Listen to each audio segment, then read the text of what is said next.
What's going on, people? Back from Paris. It's your boy Gunner King, here to discuss the latest transfer news regarding Arsenal Football Club. Day before deadline day. Can't lie, it's not looking good. It's not looking good. And if you were there to see the breakdown that I went through as a result of this City game on the weekend in Paris, this team gave me the holiday blues on holiday. So, yeah, this episode's going to get a little fiery, to say the least. Let's get into it.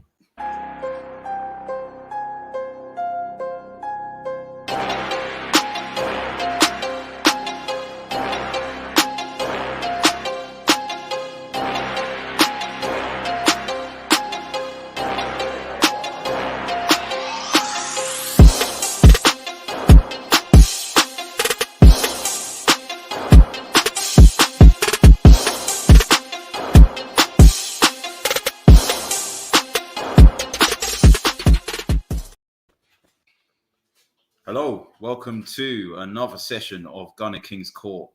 Today, I have Gumza, my partner in crime, with me. What's going on?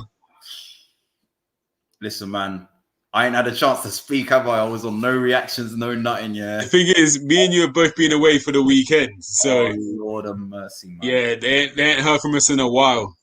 But I think we should say that for gunslingers. I think we've both got a lot to say.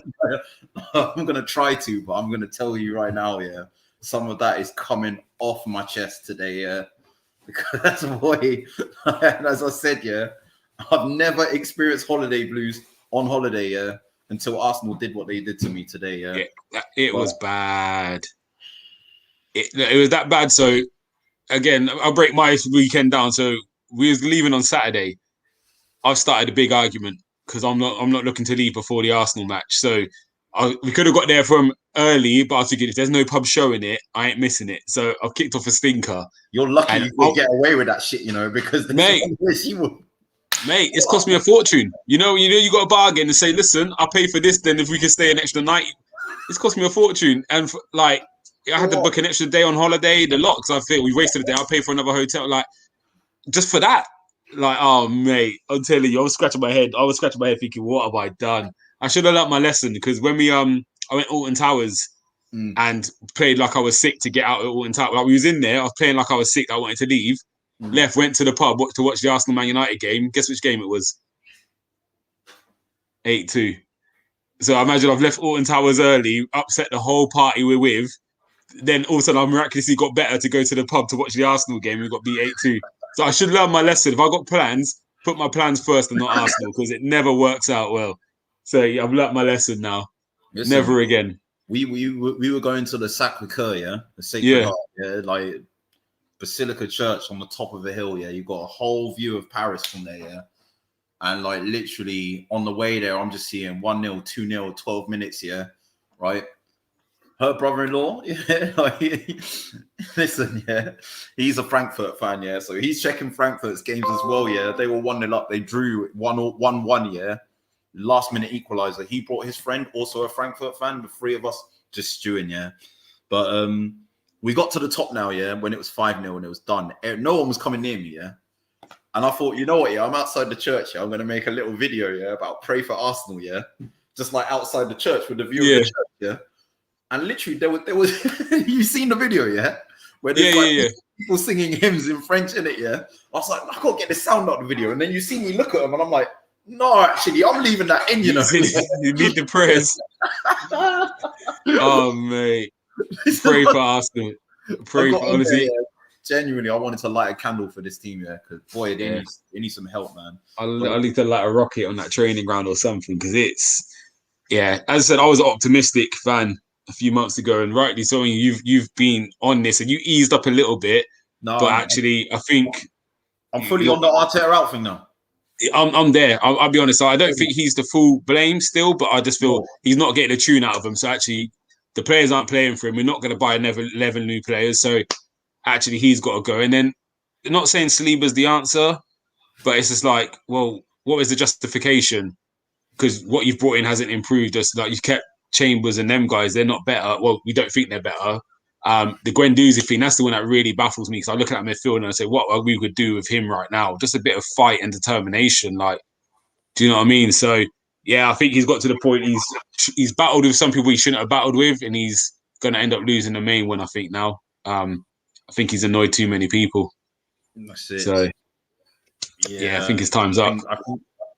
I think change is needed. No, first of all, what I want to do before we get to our stories that we're going to go over today, guys, if you are listening, please smash the like button right now. You know, we're trying to obviously grow the channel. I need you to smash the likes, subscribe if you haven't already, if you're new and you're tuning in. And we're part of the FTV Sport family.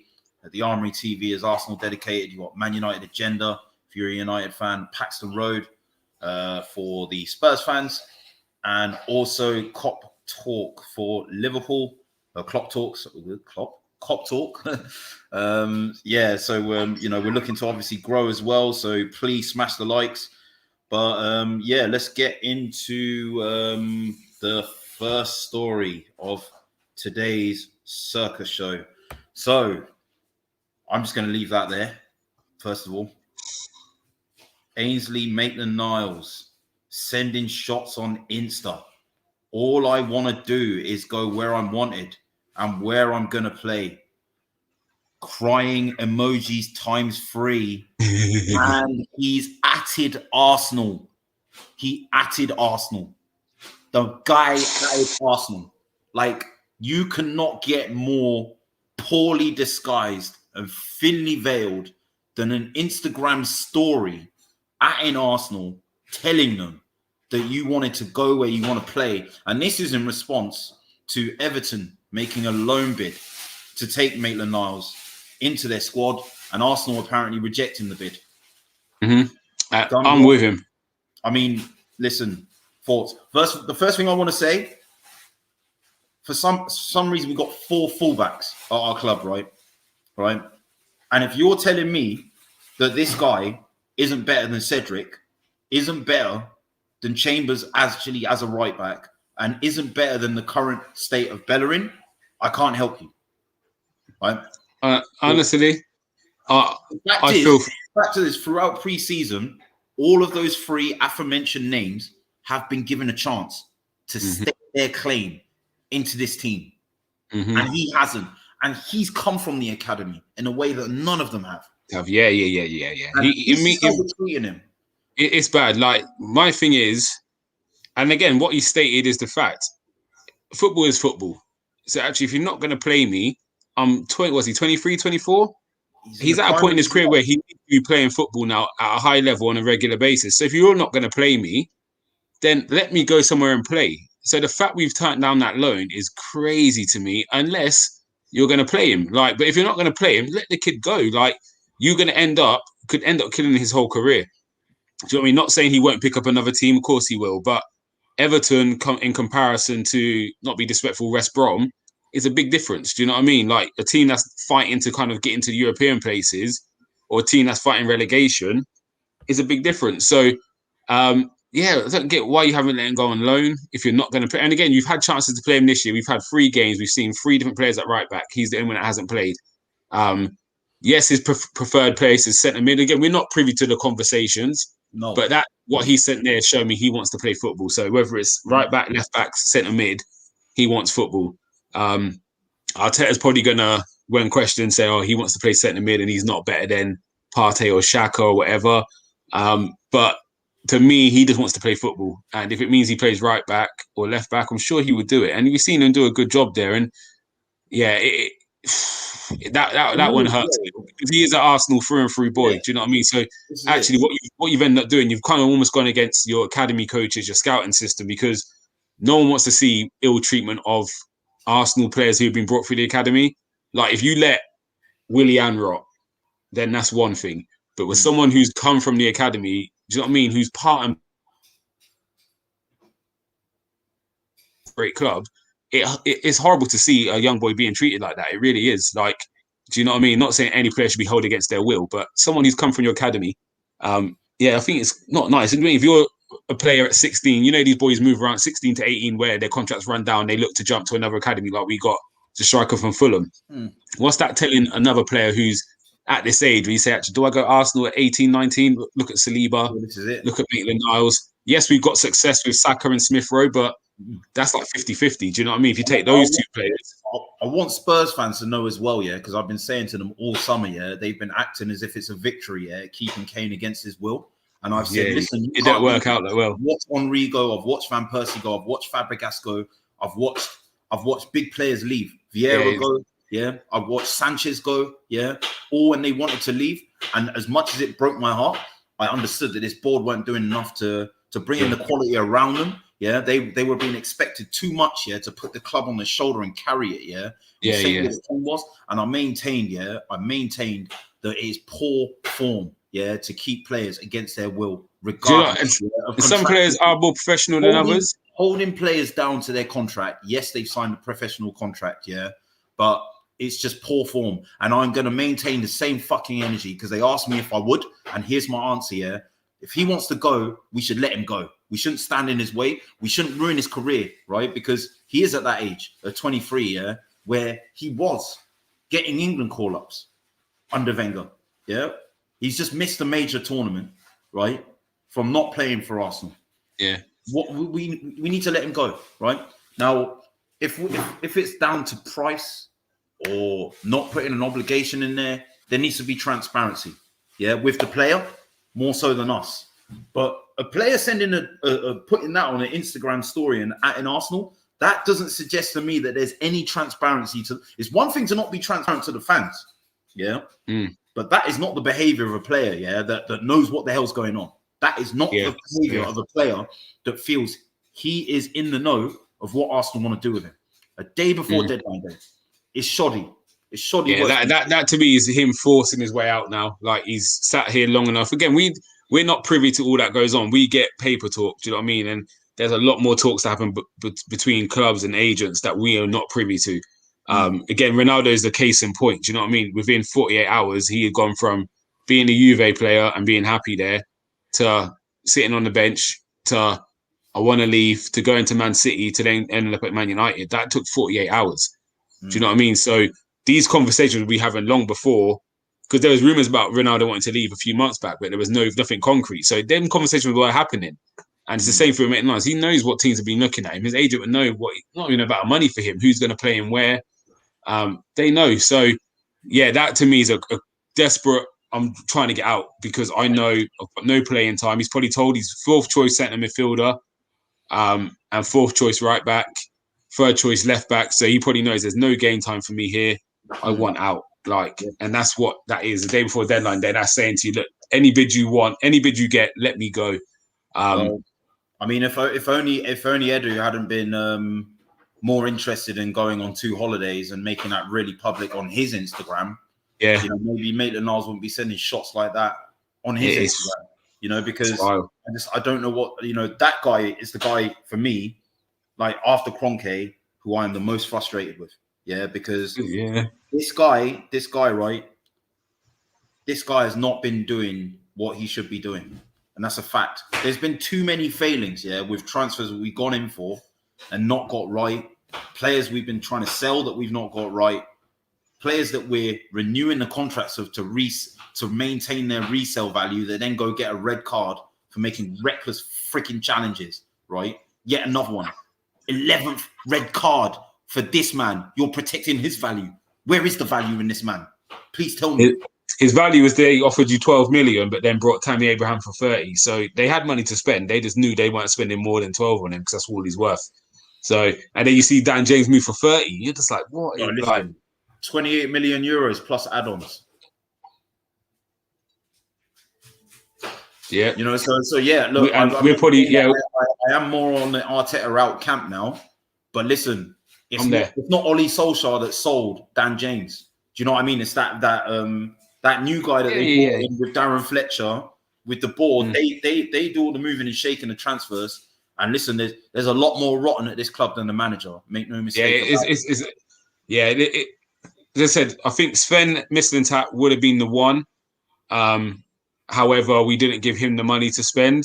obviously we've given more money to Arteta and Edu, and I'm not going to be as overcritical Edu as some. I do think he's brought in some good players. Like I look at some of the players we got in, they're definitely an improvement, but we haven't improved our 11. So I would say left back, I'm happy with Tavares. I think that's a great signing. That in itself is a problem. Like to only address that ish, behind the seat, the 12. We say the 12 to 18 we've addressed. We haven't actually addressed the 1 to 11, and I think that's the big issue. That's his big failing. So I do agree with what you're saying. Like he has got to come under some. Like not saying the players won't turn out to be good. He's signed. I do think there's potential in all of them. However, we haven't addressed the issue, and that's where he will come under some criticism from me. And again, it's like every job, isn't it? We're not delivering, and we're not talking a job down the supermarket. Do you know what I mean? When you're on £15 an hour, these men are dealing with mega millions. There's 150 million they spent or near about that. Like that's my 150. I'm looking to say, yo, what's going on? Like you ain't scored a goal. Like you spent 150. Like they got to be accountable, and it's like every job is. I think the days of just being in a job in football and holding that job for years, I think they're long and gone. And I think you do have to be held accountable to your actions. Like we're not in a good situation, and again, regardless of Arteta's relationship with the players, and he should be able to come down and say, yo, you're not selling that kid, or we're not sending him out on loan. Fair enough, you don't fancy him.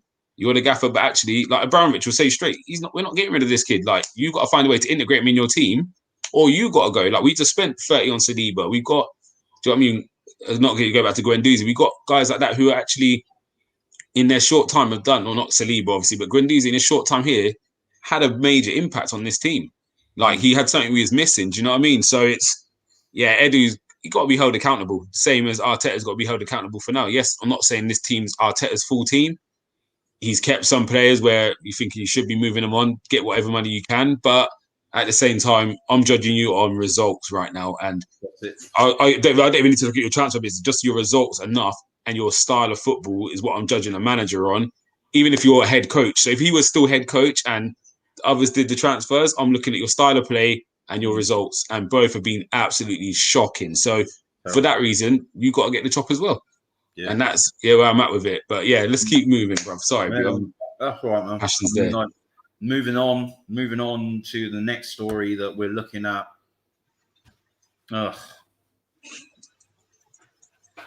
Who would have thought? I don't even want to read those fucking words out. I'm not doing it.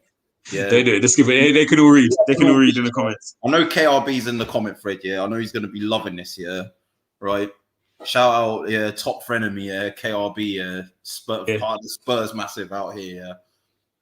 I mean, talk me through that. Like, look, at the end of the day, I think he's one of many right backs we were looking at. Spurs are going in for him now. Listen, if we go out and get a right back tomorrow, they can fucking have him. And if he's good, he's good. Like, that's as far as I'm concerned. Yeah, like that's their business. At least we have addressed the area by going out and getting someone, turning around to Maitland-Niles and saying you're playing, getting rid of Bellerin and all the others or whatever, right? But at the moment, not doing either of those things is triggering me severely. Now, this is a player that was at Betis last season. Barcelona originally sold him, so they inserted a buyback clause for 9 million euros. Due to their financial situation, they've excised that buyback. They're selling him for a profit of around 27.5 million euros plus add-ons. Plays in a back three or in a back four at Betis. Very good going forward, but reasonable defensively as well. I think, I get Tierney vibes on the other side from him because I think he has played also as a auxiliary kind of right-sided centre-back in a free as well. Yeah. I mean, I don't know what's worse. The fact that we've not gone in for him. Well, I definitely know what's worse. The fact that Spurs are going in for him. And now all of my socials are blowing up, whether it's Facebook, whether it's TikTok, whether it's Instagram, whether it's Twitter. Just like, we're getting a player and you're not. And he wanted to go to you and now he's coming to us. I mean, like, is this a sign of things to come? Are we like, because... Listen, I banter Spurs fans, They talk about a power shift, right? With no trophies, So that for me, it's like, what power shift, What power shift, But now you got players, right? You got players that, dare I say it, are starting to think that toilet bowl mob, yeah, on the other side of those flats over there, yeah, are a better proposition than my beloved Arsenal Football Club. This is where we are now. Mate, I'll be honest. The power shifts. Yes, they haven't won a trophy, but if you're looking at the structure of a club and if you're looking at what's appealing, you probably would look at Tottenham. We're a mess. Absolute mess. I think we're a mess. Like, it's bad. It's bad. Like, I don't see, if you've got a choice of any other club with Arsenal, why would you pick Arsenal? Unless you had that feeling of, I supported Arsenal coming up. But again, them fans are going to be slightly disappearing. I say it all the time, I coach football. I go and coach kids 8, 9 years old, and I don't see an Arsenal shirt there. Very rarely do I see an Arsenal shirt. So again, these new age footballers aren't going to hold Arsenal to that same value like a lot of players used to. So yeah, we're going to miss out on signings. We've got to, again, sometimes it could be the money, it could be the promise of how much minutes they're going to get. So actually, if I go Tottenham, I'm going to play every game. If I go Arsenal, I've got to split it. So do you know what I mean? Those things do come into play. But on the whole, if you used to say everything was equal and it just came down to going to Tottenham or going to Arsenal. What you just said wouldn't come into play because, I mean, at the moment, they got Aurier and they got Doherty. Yeah, but unless whereas it is well documented that we literally are crying out for a left-sided fullback. So, you know, whilst we do have 4 fullbacks or 4 players, he would still go. Yeah, he'd walk straight into the team. But again, if you're going to go there, now let's not be silly. Like, he's probably hearing the Aubameyang and Lacazette rumors. So okay, them two are your 2 main guys. They might be on their way out. Like, you're hearing the murmurs of Arteta don't like this person. This person's not happy. You hear the reports from David Luiz leaving Williams, ripped up his contract. Like, if you're looking at all that, and then you look across the road and you're saying, well, Son's just signed a new contract. They ain't lost Harry Kane yet. Like, where would I rather go? Do you know what I mean? And again, it hurts to see anyone leave Barcelona and not come Arsenal because that was always the go-to. Do you know what I mean? You leave Barca as a young player, the place to go to would be Arsenal. Like, if you come to England, that was the link, weren't it? Like, football was the same, right? Yeah, you get your minutes here, and then when you develop, a bit like what should happen to Bellerin, what happened with Fabregas, then you go back or whatever it is. But this is the thing. Other like unconfirmed reports I was looking at, we were also negotiating for Emerson. They wanted 20 million euros plus Bellerin, and we offered 10 million plus Bellerin. And apparently they pulled out, and that's when Spurs agreed to deal. So there's that element of Spurs being like, you're going to trigger me. So take the money, you know, if that's what you want, just fucking have it. Yeah, just take it, because all that we end up doing is letting Bellerin leave on a free anyway. So do you know what? Sometimes cut your losses early and just move him on. Like, you don't want to be there, which is understandable. But this is what I'm saying. Spurs are obviously identifying their targets. Look, this Rio Patrici that they brought in, he's no joke. Obviously, you know, anyone only needs to look at the Juventus for the last decade. The players that they brought in and developed and sold on to know that he knows what he's doing. And obviously he's seen what's happened, all the dilly-ing, the dallying, the deliberating. You know, dare I say that some of that came into play with Buendia at Aston Villa, where there was just like, you know, we're dipping our feet in, you know, we're testing the waters. And then some next man's just come and dive right in and just gone for a swim, like, you know, like. So, I do agree. And the Buendia picking at it. And then these men have just come in and just been like, "Wow, there you go." The seagulls are coming. Like, and some of it, like I said, the Buendia one doesn't really get to me like it does most fans. Like, that is what it is. I'm not saying Odegaard's better, but he wasn't our first target. No. I'm more frustrated with the sales than I get. If you haven't got much money, you've got to shop around, whatever it is. Fair enough. Like, and we can all see the market is now starting to move in the last hour. Do you know what I mean? It's starting to really get going. So before you're looking, you're probably not going to get much. But my problem is the sales. Like, take what you can. When, again, everything's supply and demand. If we're top 4 flying, we can demand money for these players because they're performing. But at the moment, we're trying to get rid. The players aren't doing anything to make you say, apart from Smith Rowe and Saka and Tierney, they're the only 3 that I'm saying they go for good money. The rest, Abba's and Laka's age goes against them, and Laka's contract's got a year left, so you're not going to get much. Granit Xhaka's been Granit Xhaka since he come. You're not going to get much. Bellerin's on a decline massively. You're not going to get much. Like, we're not going to get any value for the players. So actually, just cut your losses, get what you can in for them, and start again. This whole trying to hold on, like the same thing. We're going to get to another story in a minute. We wanted some amount of money that's now been turned down. Now the team's looking elsewhere. Like, and now we're going to be stuck with a player again with 1 year left, and he's going to walk out on a free. So you might have got 12. Now you're getting nothing. Like, and he's not going to even produce much this year to make you feel like Lacazette's different. You probably get 15 mil worth of Lacazette if he fires you to top 6 or Europe or something. You got your money back for him. But the player we're going to go on to is hardly going to feature. He's going to walk out on a free, and you've now just lost 12 million on a player who might have played 5 games for you. Do you know what I mean? It's them things that really wind me up, because actually, like, we could be, if we had just cut our losses and said, yeah, we wanted 20 for Granit Xhaka, but we got 15 or we got 12. We did the same thing. Do you remember Kieran Gibbs? Yeah. When they put a bid in for him, we turned it down, and in the same window, we sold him to the same club for less money. How does that make sense? Do you know what I mean? So it's those things that really get to me, man. So, but let's move on, because we move on. Man, I'm getting triggered. Well, wait, I can see someone popped in, bruv. Oh, Lord of mercy, it's going to get fiery. So, but let's move on. Guys, brother. Look. Hold on, one sec. Guys, I wasn't going to jump on, yeah? It's but looping. Look, yeah, sorry. I wasn't going to come on, but this whole Maitland-Niles thing has really got to me now, because like what seems to be happening at our club is Arteta got rid of all the players that he should have tried to work with to keep, and kept the ones where he should have done everything to get rid of. Like, it doesn't make sense. Like, if when Arteta came in, you gave me Guendouzi, Torreira, Ainsley Maitland-Niles versus El Neni, Xhaka, and Bellerin, which 3 are you picking, bro? You're picking the first 3 over the second 3. But yet, we're at the situation where we've got the second 3.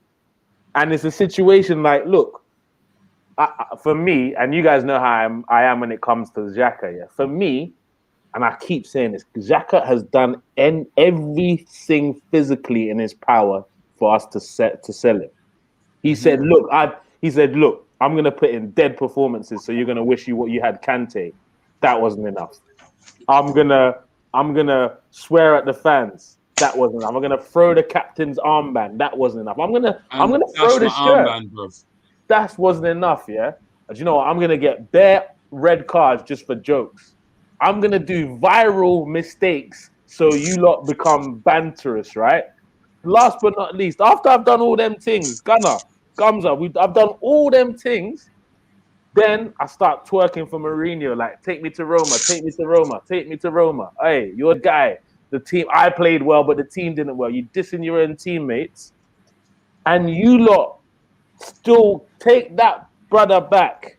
Not only do you do that, you give him the armband, and then you give him 2 extra years of a pay rise. If I'm a guy in the youth team, under 20s, under 21s, like, this is not motivating me to be part of this project, bro. I hear that. 100%. And this is the thing. You take the hard line with some. Let's go into this, man, because this is just breaking. Just announced. Arsenal have announced Willian's departure. We've at least got something right. That was a story I was going to go in after a next one, but sorry, guys, I just wanted to come in and have that rant, man. I'll catch you guys. Hang around if you good one, mate. Stay there, brother. Stay there. Hang around, man. No, hang around. Let's do therapy. This, it's therapy. Oh, he's bounced. Yeah, man. This is the group therapy session, yeah, for the Armoury TV, yeah. So, Fabrizio announced that Willian will fly to Brazil, to sign for Corinthians earlier today. Tony Silver Fox has just put in the thread that this has been announced. So, look, as horrible as this sounds, at least we've got one thing right today. I wish Willian all the best. And look, whatever we want to think about Willian, right? Whatever we want to say about his performances and the fact that he used to play for a rival in Chelsea, listen, I got to hand it to this man right now, yeah? Because what he has done for Arsenal Football Club is he has saved us £20 million by effectively taking his contract and going, don't worry about it. I don't need you to buy out my contract, yeah, to get me to go, yeah. Man's took pity on us. Man who's took pity on us, yeah. He's like, you lot are already enough in a mess, yeah. You know what? I got enough money, yeah. I got my restaurants here in London, you know, that I started up with David Louis. You know, I played for Chelsea for years. I've made coin. I've won everything. I've done everything I had to do. I'm going to do Arsenal a mercy. That's what he said. And you know what? I have to respect him for it. Because there's no other way. We'd have got rid of him. And this is the thing, yeah, right? Going off of a bit of a tangent here, yeah? Whether it's Facebook, whether it's Twitter, whether it's Insta, whether it's social media, I've either got a fan that supports Arsenal or a rival fan saying things like Arsenal fans deserve everything that they get because they chase Arsene Wenger out, right? Now, the reason we can't get rid of players that we've got, right, is because when we're signing them, we are offering them hefty or above market rate wages, right? Which is something I thought we had learned from, yeah? But then we did the same with Willian. And what we were doing with Wenger as well, with a lot of people, was signing players, giving them wages over market value, like your Kolasinacs, your Socrates, your Mustafis, but then doing it with senior players as well. So it's like, who wants to get someone in the twilight of their career on an inflated market rate wage? But we didn't learn from that last summer. Yep. So this man could have done what Ozil did. He could have held us to ransom, yeah, over his contract situation, yeah. Ozil took a different route. I'm not going to slate Ozil because, listen, a contract's a contract, yeah. You got to honor it, yeah. Yeah, 100%. That's not and on again, him. I think I respect William for doing that. Yeah, I think back to the Ozil when he signed that contract, none of us had an issue. We were all happy he signed because we was just going through that with Alexis, and obviously that was Alexis's money, and he obviously said, "I'm going United. I've got more bread over there, and I'm going to go play the piano and stuff." So he went and played up orchestra on 500k a week. So and then we wasn't moaning when Ozil signed. So it's part of football, isn't it? But yeah, I'm glad they got that bit right. I do feel some of the criticism of Willian was ridiculous. He wasn't as bad as everyone made out. We're a bad team. It's not like we was free flowing and he was the one that was breaking everything down. We're a bad team. We got 72 million on the other side who only had a good, 8 games last season. Like, you got 60-something million up front who struggled to get in the game last season. Do you know what I mean? So it's not just on one player. We look too much in isolation and not at the bigger picture. And yes, it was a waste of time, resources, money. Then minutes could have gone to a Reece Nelson or something. But, you know what I mean? I think some of the criticism, it has been a bit harsh. But yeah, 20 million saving over 2 years is good saving. And hopefully we reinvest that somewhere else. But if not, it's just going to line up the Kroenke's pockets anyway. And we're not going to see it. So yeah, to me, it doesn't really, unless we put that somewhere else, it doesn't really bother me because it's not like it's my money. Do you know what I mean? Or he's not going to say, all right, here you go, here's a free ticket to watch Arsenal for the stress I've put you through. So yeah, to me, it is what it is, isn't it? But at least it's not doing what we normally do or what we've done with Xhaka and with someone we want out of the club, we then give him a new contract on a pay rise. That's more frustrating to me than Willian staying another season, I'll be honest. Yeah, I mean, I think, look, it's good that it's done. I think massive props to William for doing that. I wish him all the best in Corinthians. Yeah. Back home in Brazil, we move on, we learn from these things. We don't repeat these mistakes. That's what you would like to think anyway, but this is Arsenal Football Club. So, but anyway, look, moving on to the next story. Apparently, and I don't know how much of this to believe, not sure about the tiering status of this source. Arsenal have made contact with Norwich over signing the right back Max Aarons. I've got one question about this. Why now? Why so late? He didn't go to the Euros. He didn't go to the Euros. He wasn't on international duty. He's been there all along. If you knew you were going to get a right back, what is this dependent on other player sales? What I mean, look, this is what I think. Yeah, this whole dependent on player sales thing.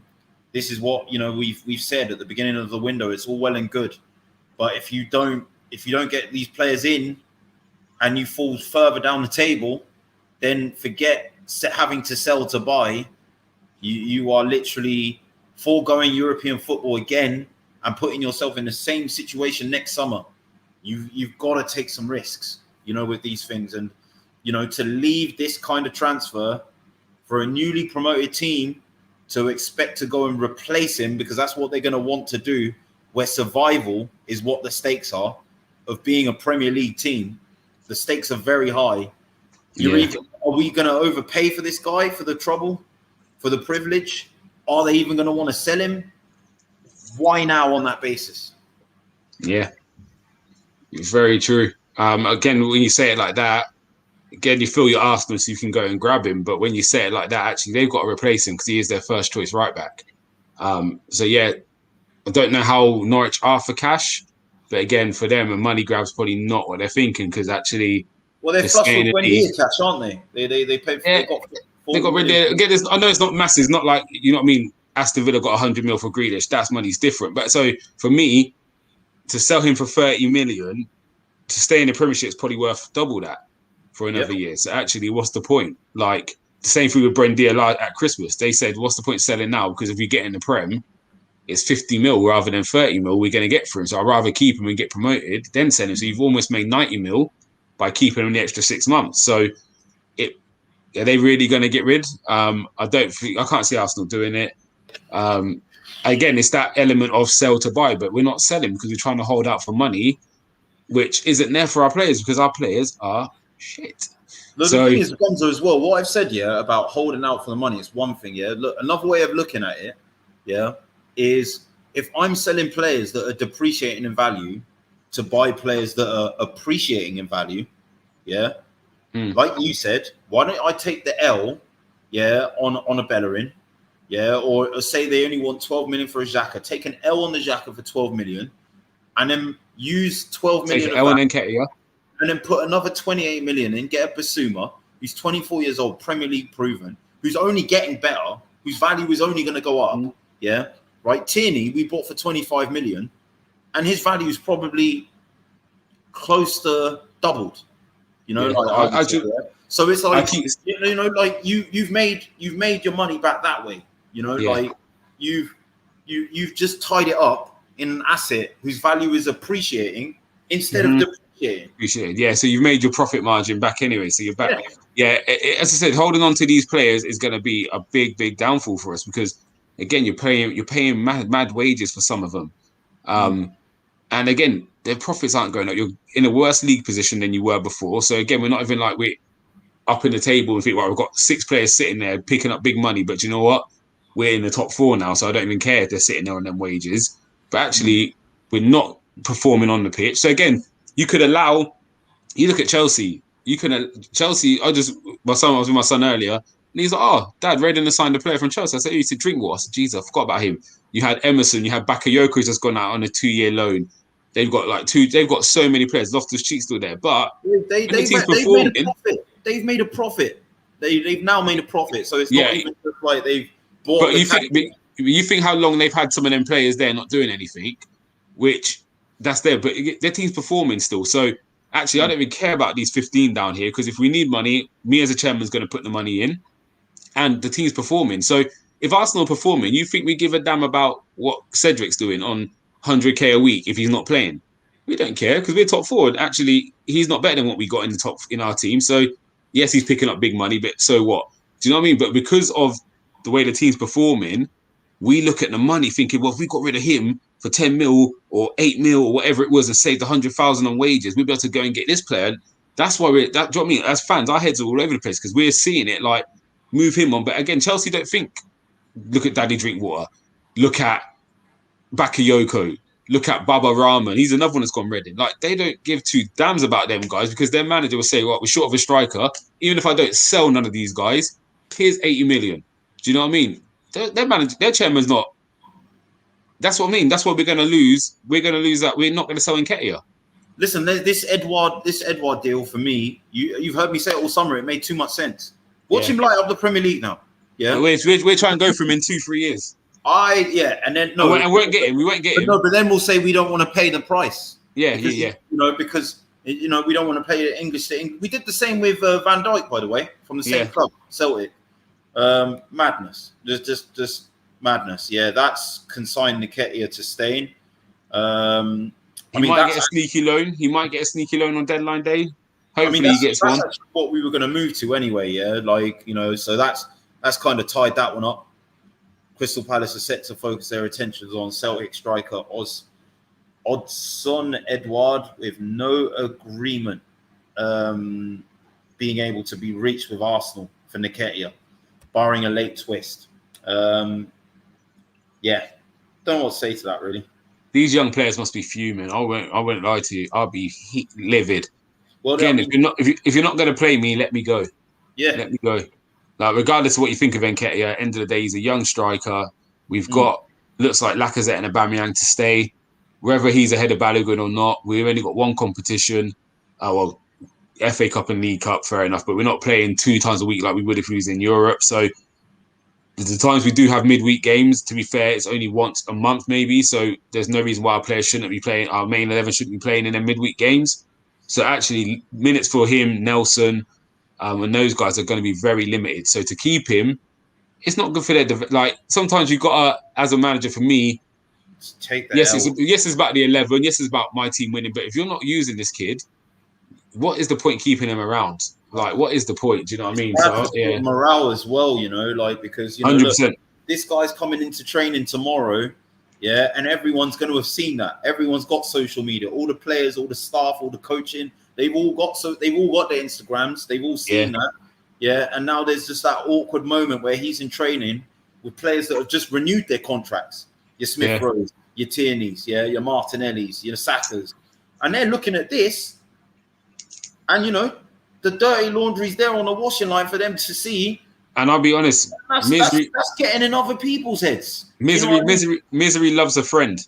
So again, sometimes you look at the clicks. Maitland-Niles is very pally with Aubameyang and Lacazette and them lot. Do you know what I mean? That was the crew. Maitland-Niles, because he was on the come up with the, you know, a few. Yeah, he'd be very close to them lot. Than your Sakas, your Iasars, and your Martinellis. Yeah, he'd be very close to them. Yeah, he was like they've been together through the academy. Yeah, they'd have been all under 18 tours and because the younger ones would have played up with Maitland-Niles. But again, if you're Maitland-Niles and you're going in, let's not get it twisted. He's gonna be now with Nketiah tomorrow, saying, "Yo, this guy's a." You got that Robin Fraser and Sakas who are going to be close to you. Again, your Abbas and Lacazettes are probably sitting there saying, "No, this man's a joke, man. Like, what's he doing with you lot?" And again, football is football. You're going to play with players who you don't like, and they might turn around and say, "Yo, they've just given my man this contract, and what? They're not going to play you or let you." Do you know what I mean? It's all like them fractures must be crazy in that change room. I'll be honest. Can I just Tony, just come out in the comments, mate. You're killing my vibe. Mr. Silver Fox, respectfully, if there's any more bad news, I don't want to hear it. Like let's just save it right now, because listen, oh mate, this transfer deadline. Either we're gonna do. I think we will sign one, just because we do it every year. We sign one on deadline day, and it's like, it's nowhere near. But we always seem to do one to almost appease the fans. We need a right back, a centre mid, and a striker. 100. And if we only sign one of these 3, we deserve everything we get next season. Well, we don't. I've signed off. These fucking owners do. And this fucking technical director or whatever he is, and this fucking manager do. We don't deserve it. No, you know, some of them players. I felt sorry for Smith Rowe the other day. I've been saying it all. Midfield, with even Xhaka, that, been told to hold it down against some of the most aggressive pressers, from high up the pitch in the fucking league, right? What is that? I'll be honest. That the whole thing baffled me. It's that not saying El Nene's anything great, not saying Lokonga's ready for that level yet, whatever it is, but you've played a mix of Odegaard or Smith Rowe in a number 8 position. If you even put 3 bodies in there, then I can say, all right, fair enough. You put another body in, but you've taken a body out and then put. Oh, mate, like, because I saw Odegaard in there at the start, and I'm sitting there like, what's going on? Like, oh, mate, let's move on. Let's move on, Chris, because I'm done with these, man. Last story, right? That we're going. I'm happy with this one. I mean, look, at least one guy's getting his move, and look, I've maintained, look, I've wanted him to get an extension. I think there's a future there. I've seen him play at youth level. You know, you don't lose that shit overnight. I just think he's bereft of confidence. He needs a kickstart in his career. Diallo, United player, youngster, move collapsed due to injury in training. They've immediately moved to Reece Nelson. It's looking like that will go through. But lovely. Unlike other transfers, we are renewing his contract, and that preservation of value, I've got no qualms with. That is a good business deal for me. Yeah. That's a good deal. You let him. The same thing with the Willett. I didn't want to see Willett leave, but it made sense. You give him a 6-month loan. As I said, his value went from about 8 million to 26 mil within 6 months, and then you cashed in. Yes, would I love to see Reece Nelson in this starting 11? 100% would love to see him in there playing if he's performing. Don't want to just see him in there just because he's come from our academy. If he's performing like Saka and Smith Rowe has, love thing in there. I would love Nelson. But if he has a good loan and someone comes for 25 mil, you don't think he's going to take Pepe's place or Saka's place, take your 25. Like, that's a good business deal. So, no, I've got to judge him now because you can't. You go. The last story, right, I wanted to talk about, because look, I think, we can just basically say, look, Nelson, that's good business. You're preserving. Good luck for him. He's getting really good luck for him. He's not gonna get in the squad at the moment. Best of luck to him, on his journey at Feyenoord. What I really wanted to shoehorn in quickly, right, because I think it ties in well with this. I've seen tweets today, that said that Ray Parlour spoke to Mark Overmars. And Mark Overmars has, again, because this isn't the first time, Mark Overmars has reiterated that he wants to come to Arsenal to fix us up, right? Now, you look at Ajax, right? Ajax have a history that goes right before our childhood, before we were born. Ajax have always been the original dons, right, of having an academy, never buying stars. Yeah, they create stars from their academy. They'll create a plethora of them. They will pick 1 or 2 select ones. They will sell those ones. They will keep the rest, and then they will invest a huge chunk of what they got from the proceeds of those sales into the academy, and they will rinse and repeat that process. So the scouting network, they get a lot of players from South America, a lot of players from Brazil, a lot of players from the Middle East. All over Europe, to be fair, They got a lot of players from Africa, like Morocco and them places there. Like a lot of players from them. They've always got their fingers on the pulse of what continent is producing the best youngsters, and they don't mess around with it. And I just think that's a bit of what Arsenal need right now, because we are not going for your 80, 90 million pound Sanchos. We are not going for your 50 million Kanates, and we'd spent that on Ben White. So I mean, if this is what Ajax are doing, and this is what we're trying to do, then look, they're the best, and they're the longest standing. One of the best clubs in Europe for doing it. Look, for me, it's an absolute no-brainer. If you're telling me that Mark Overmars is less of a legend to this club than Edu, I still love you. I won't lie. Listen, I do love Edu. I love Edu. Yeah, look, I'm not saying I loved Edu. Yeah. I hear you. Listen, and to be fair, both of them are more Arsenal. Both of them are more Arsenal legends than Arteta. Edu was a player, was here. Edu was a legend, was here. Overmars is way up here somewhere. Yeah. And that's just a fact, bro. Like that's just. To be honest, both of them are more loved than Arteta was loved, even as a player. So, if you to say who was top 3 out of those 3, rate them in order. I think just because I liked Edu's style, and again, it was because he was like, he wasn't the main name on the team sheet, but he never let you down when he come on, and then he did take over. He was 3rd choice centre midfielder.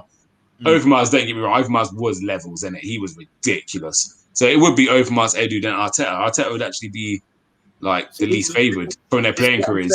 In terms of the DNA, he was there longer. Overmars. He was there. And he was at the start of that whole. He was at that start of the good generation, and he was he was one of the first ones there who really transformed us as a club. There's more of our DNA in that player, that director, than there is in Edu. And Edu had previously done it in Brazil, I think at Corinthians as well, but not the exact same job role and remit and responsibility. Whereas by contrast, Overmars has done it at one of the best clubs to do it in European football, in Ajax.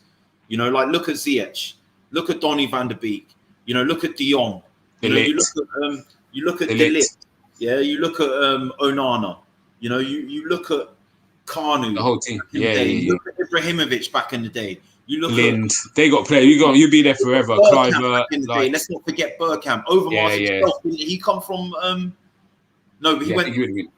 he went to Barcelona first, did he? And then went to Ajax, or was it the other way around? I think Ajax, Barca, I can't remember. Was he in Italy? Ajax first, then went to Barcelona or Italy, I can't remember. But at some point in his career, he was at Ajax. Edwin van der Sar. Look, the list goes on, right? So this is what we need right now. I think, there's a lot of talk that Edu's head is on the chopping block for a lot that has gone on this summer transfer window. Look, I know you've wanted to back him. I know you've tried to back him, and so have I.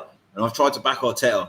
I've maintained that I think the biggest systemic problem that Arsenal Football Club suffers is the ownership, who they're employing. But look, they got a chance to get it right here, the way I see it. Yeah, this guy, he's not been doing it for a small amount of time at Ajax either. He's been there for quite a while. I think he took over Van der Sar himself, didn't he? I think so, a few years back. So, how would you feel about that sort of transfer? You know what? As I said, if something's not working, for me, you have to fix it. If it's working, you don't fix it. If it's not broken, you don't fix it. It's not working again. Like, we've given it a chance. These lot have had more money than the previous regime had. It's not working. I don't think they signed bad players, but for whatever reason, the performances aren't great. Arsenal, on a whole, the DNA thing, like, for me, the Arsenal DNA is about signing unknown players. Like, again, I'm going off what my love for Arsenal. I don't love that Arsenal didn't sign name players, because Sol Campbell was a name player. Bergkamp was a name before. Armoury had done a little bit before. Right, but it was getting these players who were on the way up, catching them at the right time, making them superstars, moving them on if we had to when they wanted to leave. It started to dwindle a little bit, and that's when you got the frustrations of Armoury, Van Persie. Because again, Van Persie didn't really want to leave. Fabregas, I understand, wanted to go back to Barca, but we're effing around. And these players will say, wait, I'm in the twilight. You've got players that are worse than me getting these big contracts elsewhere. Do you know what I mean? Getting big moves, and I'm sitting here, and you're bringing in Squillaci and Ji Sung, whatever it was we brought in, and do you know what I mean? So they had enough and said we're bouncing. So the philosophy, the DNA for me is more about the style of football. If we play a good style of football, I don't care if my players cost me 50 mil or 2 mil. If we're playing good football, we're attractive on the eye. I can take getting beat when we look. I remember we played Man United a few years ago, and De Gea made about 20 saves, and we played some of the sweetest football we had played in a long time. And I come out of there getting beaten. I didn't even give it 2 damns, because I said the football was perfect. And actually, 9 times out of 10, you play like that, we'd win games. My issue is and again, I was more upset when we beat Chelsea 1-0 than when we lost to Man United in that game, because I'm looking at it thinking, we got nowhere playing. Yeah, we nicked to 1-0, but it's not Arsenal, and that's no longevity in that style of football. We're not going to progress playing that. So yeah, for me, whatever it is, whether it's Overmars or someone different, because again, there's unsung people out there who we don't know much about, and these guys have got their finger on the pulse. And I'll take, for instance, Lille's manager last year, who come from nowhere, turned Lille into this team, and he's moved on again. I can't remember if he got Nice or Brest or something like that, and now they slapped up Lille the other day. So you look at him thinking he's got a little bit about him. He's moved around, but everywhere he's gone, he's had great success as a manager. So if he had a little team, say, this is my team, this is what I do. You look at their team now, and all the players that were trying to get picked from Lille, he's got the right... Something's right there, do you know what I mean? What he's done, because he's taken players who were on the decline, so like a Renato Sanchez, he's turned them into something, and then you can sell them on and make profits. And that's how we need to get back to something like that. Yeah. So we do need a change. And we've got to be cruel to be kind. He's got to let these players go who don't want to be there. The players we don't want, if we don't get the value, do not cut your losses. We've done it with Ozil, who's one of our biggest earner, one of our biggest ever transfers. We let him go on a free and paid out half his whatever we did to get him out. So if we could do that to him, do it to everybody. The window started with good impetus, but it's just it's fallen flat. Yeah, it's just fallen flat. Tomorrow, Silver Fox. I think we will still sign players, and I hope to God it's free. As I said, a right back, a centre midfielder, and a striker. I think. But the thing before I saw the news, I would have said our on loan and a right back we buy. But Silver Fox might have just killed my whole heart. But again, that could be a ploy for Leon to get more value for him. This is the thing. Like, I think there's a lot of things, like a lot of brinksmanship that happens on the day to say deals are off. sometimes to keep other rivals from going in, thinking that, like it's done, or they can wait a bit. Yeah, like I'll tell you one thing I will say quickly before we go, Gunner. With the club and just saying, oh yeah, just pretend it's off because we don't want to. So bit like Ramsdale. We've done the same with Ramsdale and Odegaard. Do you know what I mean? We went in, didn't work. We went away. 2-2s. We're back in again, and we've got them. But just before you go, do you know what little things that do wind me up though? What's that? Is the Mariba who's just left Barcelona to go Leipzig? Yeah. 15 mil. There you go. Young up and coming player. Barca don't want to let go of him, but they can't promise him the minutes. He said, "I'm not signing unless you give me the minutes." So they said, "Well, we've got to sell." The 15 million euros for Xhaka buys him as a replacement. Now, whether he's better than Xhaka now or not, who cares? In 2 years' time, you're telling me this kid's not going to be worth 30 mil, 20 to 30 mil. So actually, you would have got 2 years. Even if he paid at the same level as Xhaka, his sell-on value is a lot more because he's young. So you'd have been made double your money if you had to come and sell him in 2 years. Like, that's the business we need to be doing. There's quality players out there we can be getting, which ties into our philosophy. Do you know what I mean? He'll be less than Lecomte. It ties into our philosophy. Go and get it done. Like, so even if you spend extra and you've got a load of players, but actually, like you said, you could sell Xhaka for cheaper because when you sell him, you've made your money back on what you lost out on Xhaka in the long run. So, it's a mess. It's a mess. It's a hot mess. Yeah. But speaking of tomorrow and transfers, transfer deadline day, FTB Sports, we're doing a live, in real time update show. It's featuring fans from as many different teams as possible. We're going to be operating in shifts. I think I'm doing a 7 until 8 shift. I've got to double check myself. I'm also going to be maybe doing some live stuff on my TikTok, as well as potentially Instagram, for any updates for when I'm like in between and in and around that. But be sure to tune in. The show starts at 5, ends at midnight. Obviously, the deadline closes at 11, but then you've got some where the paperwork was submitted before, some that can go through until even early hours of the morning. So providing the paperwork submitted. So be sure to tune in for that. Before I go as well, I just obviously want to say that I really hope things obviously do improve tomorrow. But guys, thanks for tuning in. One more thing as well. If I can ask you to not forget to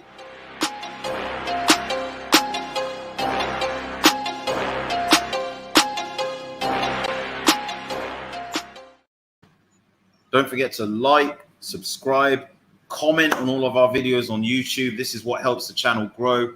We're relying on all of you to help us so that we can continue providing great content for you, dedicated to Arsenal. And that obviously helps us towards no end to grow, to be able to do that. So please do that. Obviously tell your friends. We've got other shows lined up for this week. Gunslingers, that will be on Thursday. In tomorrow's show, I've got the list in here. James will be on at 6. Myself, I will be on at 7. Silver Fox will be on at 8. Canners will be on at 9 in the evening, and Gumza will be on at 10 to catch the late night stuff. So be sure to tune into that, man. The Man United Agenda boys will be there as well. Big up yourselves. And I'm supposed that they're going to be pretty happy with the business that they've done. Be sure to tune in. But guys, it's been a pleasure as always. Good to be back after my holiday, and I look forward to seeing you guys tomorrow. I don't. For the transfer break. Well, yeah, I don't really, but obviously to be with the listeners and the viewers, it's gonna be good. To be getting the smoke, not so much. But guys, we move. Catch you up tomorrow. Peace. Love, brother.